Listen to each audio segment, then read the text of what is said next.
Hey guys, Autor here and welcome back. Today we'll be going over the new chapter in the Boku no Hero manga, which will be chapter 309.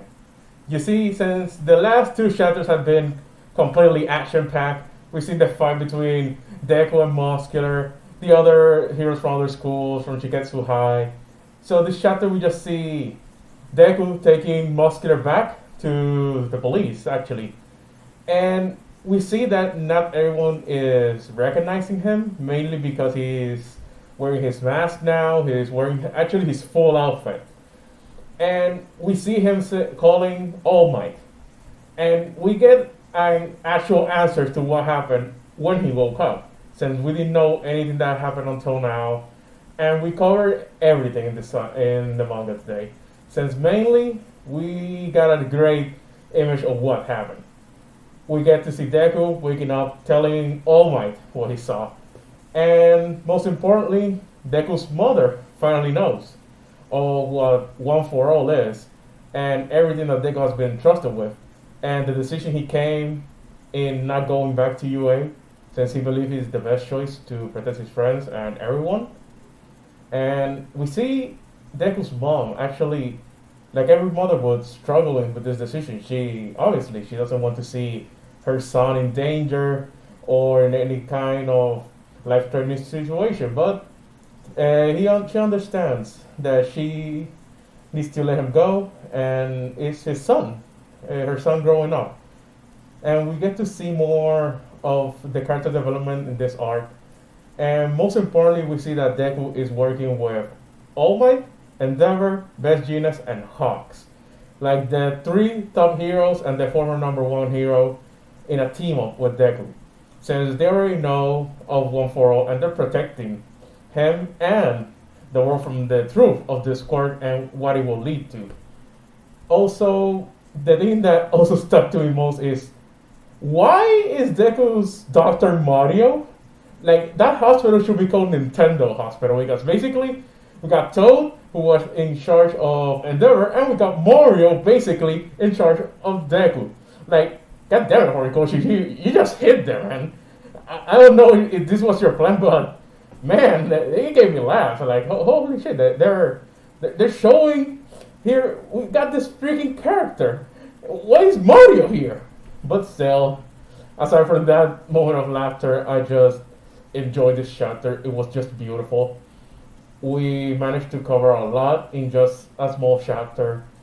And mainly, I gotta say, it was just a little different, since all the last chapters we've seen pure action, pure war, combat, civilization in chaos.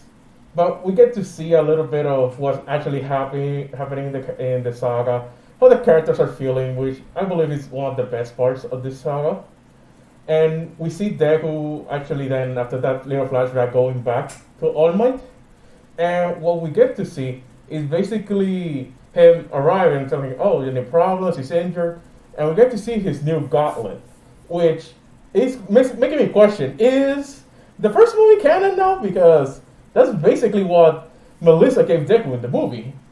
But we will know until someone actually confirms it, or the coach says, oh, this is the same thing. But the most important thing in that line was when he said, oh, I managed to get from the USA before they ban or stop any traffic between the states and the world. So that's meaning that right now Japan in the My Hero universe is closed off.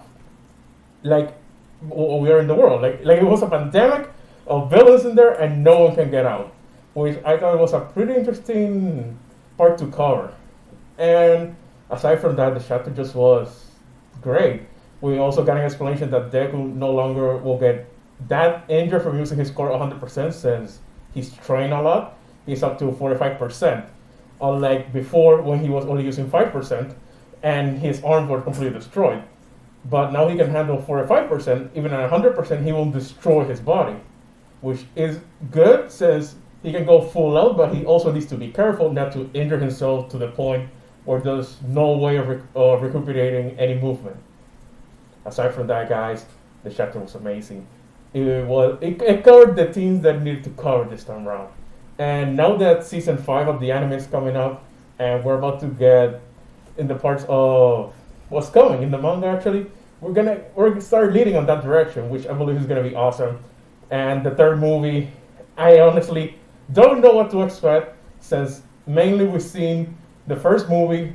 Second movie, it was whoa, they one up the first movie, and then I do not know how they can one up the second movie. If they do it, damn. And that's all, guys, for today. It was an amazing chapter. Recommend you read it.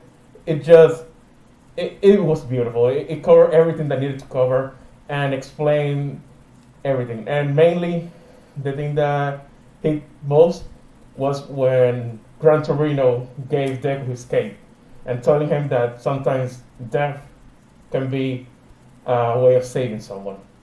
But we will not find out if Deku will kill Shigaraki, because I don't believe he will. But let's hope that what's coming after this will be a little bit different for the world, a little bit brighter, but I don't think so for now. Well, that's everything for today, guys. Hope you liked it. Like, subscribe, and see you next time.